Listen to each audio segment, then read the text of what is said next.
Hi, good evening. Ako nga pala si Jason Presto, founder ng iProtect. So itong demonstration pala ay about sa OTP-based DTR system ng employer at employee. So tara, start tayo. First step, visit nyo yung website. Then dito sa, pwede nyo itong panoorin yung aking ginawang demo about sa pa-explain kung paano yung introduction ng DTR system, OTP based. Then click nyo yung get started para mag-fill up muna kayo ng information nyo. Then manonotify ako sa email ko. Then tatawagan ko kayo or text para sa confirmation kung magpo-proceed ba tayo sa onboarding nyo.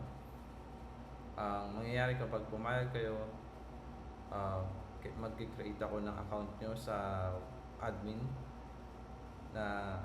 tapos automatic sa email nyo magsisend yung password confirmation or password creation sa email nyo at pwede na kayo, i-click nyo yung link doon para makapag-create na kayo ng password nyo at pwede na kayo mag-login.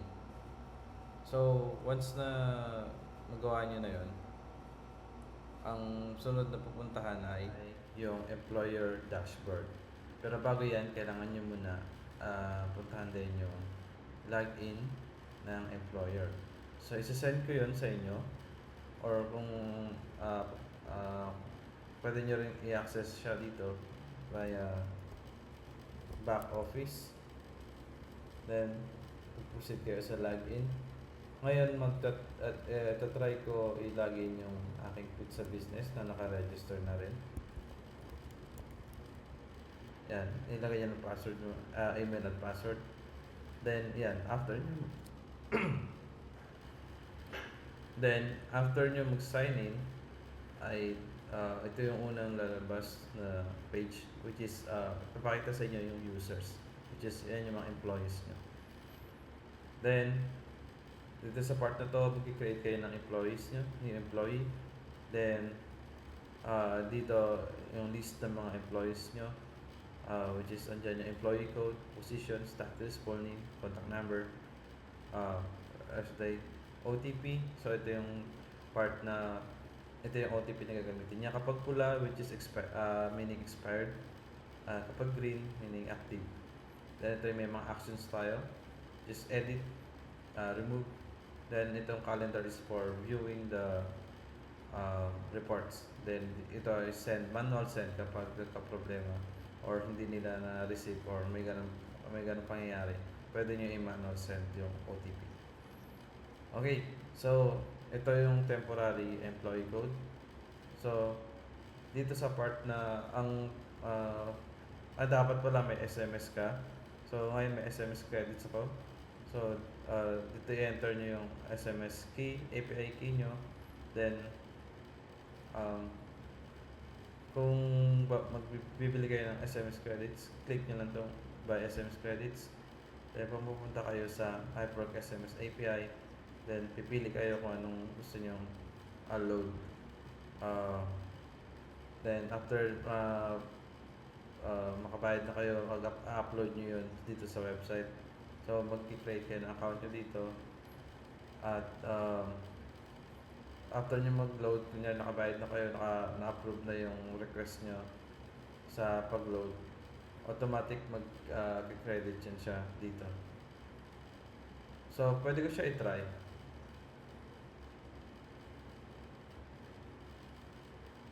Ina-login ko lang yung ito, okay, 100. So,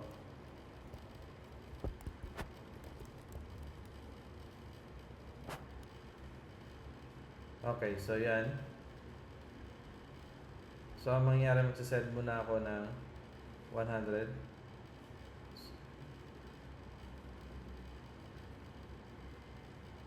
Nakapagbayad na ako doon sa iProtect SMS API and na-credit na rin sa account ko yung binayad ko at mayroon na akong load doon. Then, after nyan, yung API key, makukuha nyo rin yun doon sa website ng iProg SMS. Then enter nyo yung SMS API key nyo, ilagay nyo dito, then update nyo. Katapos nun, automatic magre-reflect na yung inyong account, yung SMS credits. So yun, magbayad na ako, kakabayad ko lang, and na-approve naman. Then nagkaroon na ako ng SMS credits. So yan yung magiging balance ko sa pag-send ng mga SMS.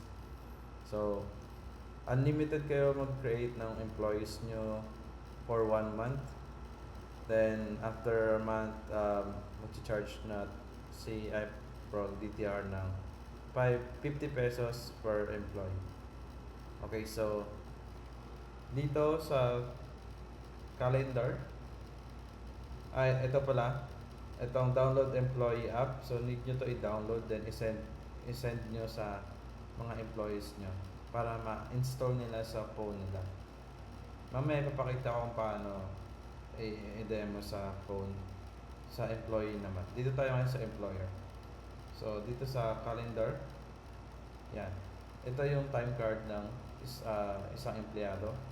So meron time out and time in and time out policy, overtime policy.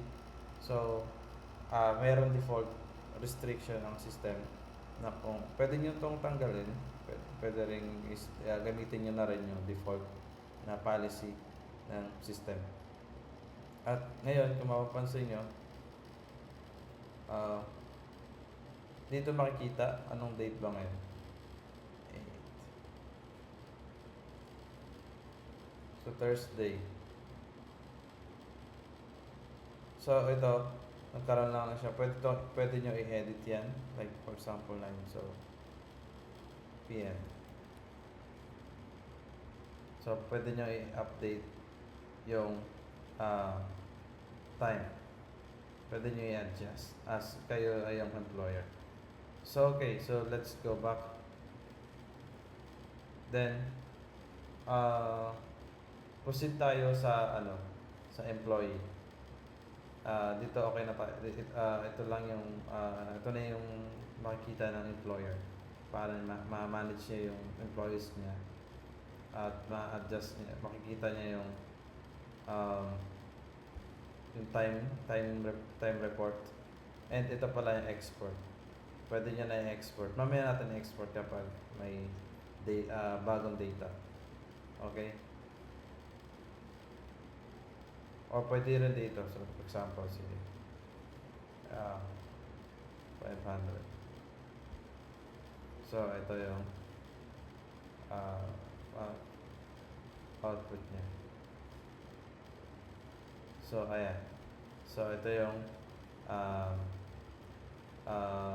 report ng kanyang DTR. Pwede niyo na siyang gamitin para sa payroll. Okay? So let's proceed na sa employee.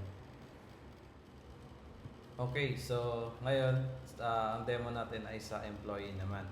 So mas ma-demo ko siya pag dito sa actual phone. So ito na, diba doon sa employer meron doon download button para sa mobile app. So ito-download nyo yun siya, or isa-send yung link sa empleyado nyo, then para install nila. Or pwede rin naman kung may isa kayong phone, isang phone na sa store phone nyo, na pwede doon na sila login, pwede naman. Kasi nakadepende yung phone number kung saan send yung OTP sa phone number ng employee. So para ito isang phone lang para sa pag-login, or pwede naman bawat isa mayroong installed na app. So okay, ito. So ito ang installed app sa Caprets. So ito store phone ko to sa store namin. So ginagamit na to ng mga empleyado ko, which is ito na yung ginagamit din namin pang time in time out nila. So kapag pumapasok sila sa store, ino-open nila ito yung phone, then enter nila yung employee code nila. So dapat ibigay nyo sa empleyado nyo yung mga employee code nila. Yun lang yung tatandaan nila. So okay, so start tayo, test tayo. So, yung employee code ko dito sa my test employee is 1691. So, to-type ko dito 1691. So, 1691. At yung ano pala, yung phone number yung 1691, yung sa employee na yun, hindi dito sa phone na to. So, dito sa isang phone. So, dito po dapat marireceive yung OTP. So, for example, ito yung store phone. Tapos may phone ako sarili. So, syempre, dito ako marireceive yung OTP, di ba? Ganun yun. So, tawag dito. Pero kung may sarili na silang application sa phone nila, doon na rin nila marireceive sa number nila. Kung doon naka-install yung yung app. So ngayon isi-send ko na to, verify. Dapat dito ka marireceive, di ba? Ito. Isi-send ko na. Ayan, sinend ko na. So yun, may message, test employee, ang sabi, enter OTP sa baba. Ayan, enter OTP para sa login. So one-time password. Yung one-time password na yan, ang validity niyan ay once a day. So after 12 hours or after 12, so ngayon ay 12. So ngayon magkasimula yung OTP niya. So mamaya ulit 12 AM. Mamaya ulit 12 AM. So, i-check ko dito sa ano. Kung nag-send. Ayun. Ito, may na-receive ako.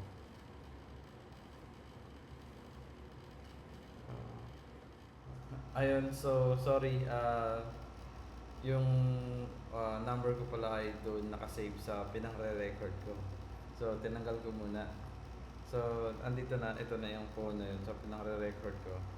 So, ito yung OTP. Nag-send na sa akin na SMS API. So, 0932.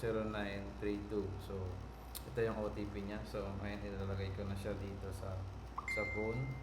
So, 0932. So, 0932. So, yan, 0932. Then, access now. So yun, access granted. Now, ang gagawin na lang ng employee is mag-time in. Kiklik nyo na lang yung time in na button.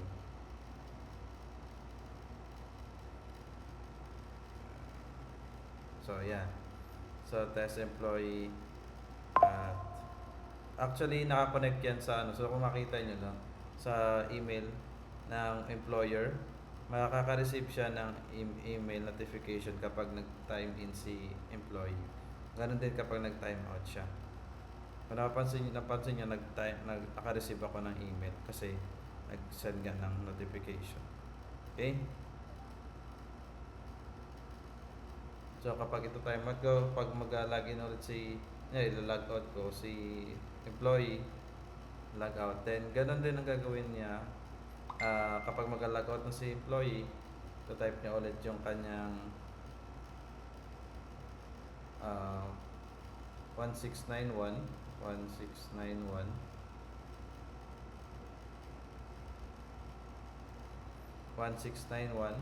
pag mag-time out na siya,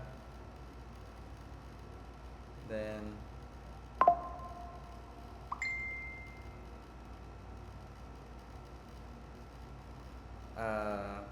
1691, then yung OTP nga. Yung OTP, ano lang yan, once a day nga. So, ibig sabihin, once na yung magamit niya siya pang time in, pwede na rin pang time out. So, para makatipid kayo sa SMS. So, yung OTP niya is 0932 0932 then access now, then time out.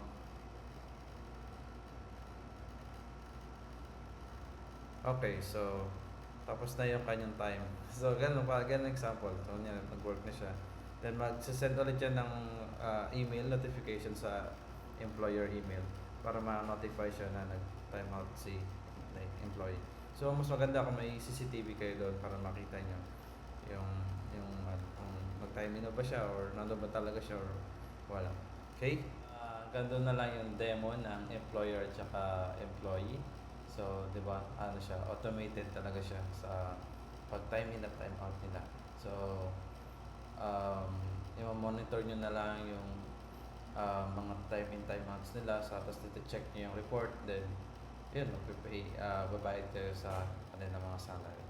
So, malaking ano siya, tulong siya sa ating mga employer na medyo busy. Kung wala tayong pang hire sa mga HR, no? So tayo lang gumagawa. Kasi kung nagmamanual tayo, ililipat natin yung mga time nila sa Excel. Tas daw may formula naman doon, pero kahit na ililipat pa rin eh.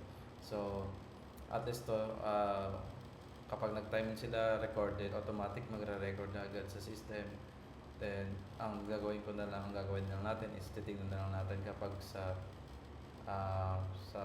day na kung magsasahod na sila, automatic nakakompute na yun doon kung ilan yung breakdown ng kanilang salary. Mas napabilis. Okay, so ako nga pala si Jason Presto at founder ng iProtech, at abangan nyo pa yung mga susunod na demo dito sa DTR. Okay, so thanks, bye.